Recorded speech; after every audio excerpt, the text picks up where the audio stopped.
Kita update perkembangan pasar saham hingga pukul 10:03 waktu Indonesia Barat. Kita akan saksikan bersama-sama posisi ISG di pukul 10:03 waktu Indonesia Barat. ISG juga masih melanjutkan tren penguatan.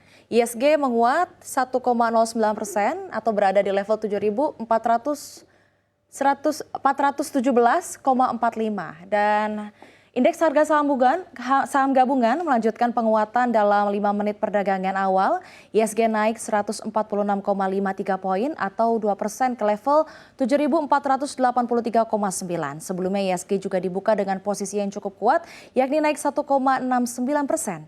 Per pukul 9:05 waktu Indonesia Barat, sebanyak 479 saham naik, 108 turun dan 371 tidak bergerak. Nilai transaksi mencapai 1,68 triliun rupiah yang melibatkan 2,77 miliar saham dalam 144.600 kali transaksi. Kapitalisasi pasar terkerek juga menjadi 13.413 triliun rupiah. Sebelumnya indeks harga saham gabungan anjlok pada perdagangan kemarin pada Senin, di mana ISG terpantau sempat menyentuh level terendah minus 5,2% ke level 7.156, namun memangkas koreksi menjadi 3,27% atau anjlok 248 poin ke level 7.337,37. Berikutnya kita simak sejumlah sentimen yang perlu menjadi perhatian para pelaku pasar pada hari ini. Harga minyak turun pada perdagangan Senin 9 Maret 2026 setelah Presiden Donald Trump mengatakan ia sedang mempertimbangkan untuk mengambil alih kendali Selat Hormuz, jalur sempit paling penting di dunia bagi perdagangan minyak mentah. Harga minyak mentah AS WTI ditutup di posisi $94,77 AS per barel, atau naik 4,3%. Sementara harga minyak Brent di posisi $98,96 AS atau melonjak sekitar 6,8%. Kendati melonjak, harga penutupan jauh lebih rendah dibandingkan intraday di mana WTI sempat menyentuh $119 AS per barel. Trump mengatakan kepada CBC News di mana melalui percakapan telepon bahwa kapal-kapal sudah mulai kembali bergerak melewati Selat Hormuz. Presiden Amerika Serikat tersebut juga menyatakan bahwa ia sedang mempertimbangkan untuk mengambil alihnya. Ia juga mengindikasikan bahwa perang kemungkinan akan segera berakhir. Selain itu, Trump juga mempertimbangkan mengurangi sanksi minyak terhadap Rusia untuk membantu menurunkan harga minyak mentah. Menurut Matt Smith, analis minyak di perusahaan konsultan energi Kepler, saat ini hanya segelintir kapal komersial yang masih bergerak melalui Selat Hormuz. Di tengah memanasnya suhu geopolitik global, secercah harapan diplomasi muncul dari rencana pertemuan tatap muka antara Presiden Tiongkok Xi Jinping dan Presiden Amerika Serikat Donald Trump. Diplomat tertinggi Tiongkok, Wang Yi, mengonfirmasi bahwa agenda pertukaran tingkat tinggi ini sedang dalam tahap persiapan matang untuk meminimalisir hambatan. Kunjungan Trump ke Tiongkok yang dijadwalkan pada akhir Maret hingga awal April ini juga menjadi sangat krusial. Wang Yi memperingatkan bahwa pemutusan komunikasi antara dua kekuatan ekonomi terbesar dunia ini hanya akan membawa salah kalkulasi yang menyeret dunia ke dalam krisis yang lebih dalam. Pertemuan ini diharapkan mampu menyeimbangkan sentimen pasar melalui potensi kesepakatan pelonggaran tarif perdagangan meskipun memang Beijing tetap mendesak adanya gencatan senjata segera di Timur Tengah. Transmisi kepanikan harga minyak global ke pasar domestik langsung diantisipasi oleh pemerintah Indonesia.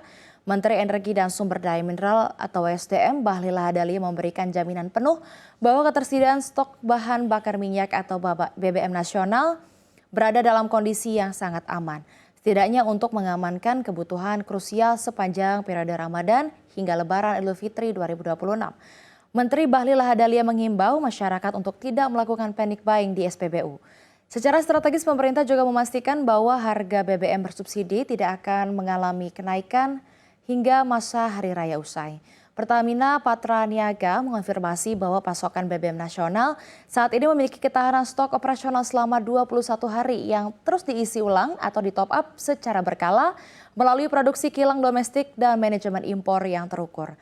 Melengkapi pernyataan Menteri SDM, pihak pemerintah melalui kementerian terkait menegaskan bahwa lonjakan harga minyak mentah dunia di level $113 AS per barel tidak akan serta-merta direspons dengan kebijakan kenaikan harga BBM domestik secara instan. Selanjutnya kita akan lihat posisi ISG secara sektoral. Dari 4 sektor pertama, finansial, konsumer primer, konsumer non-primer, dan perindustrian masing-masing menguat signifikan juga. Di finansial menguat 0,56%, Konsumen primer menguat 0,57%, konsumen non-primer menguat 1,76%, sementara perindustrian menguat cukup signifikan di atas 2%, yakni di 2,75%. Kita akan lihat di 4 sektor berikutnya.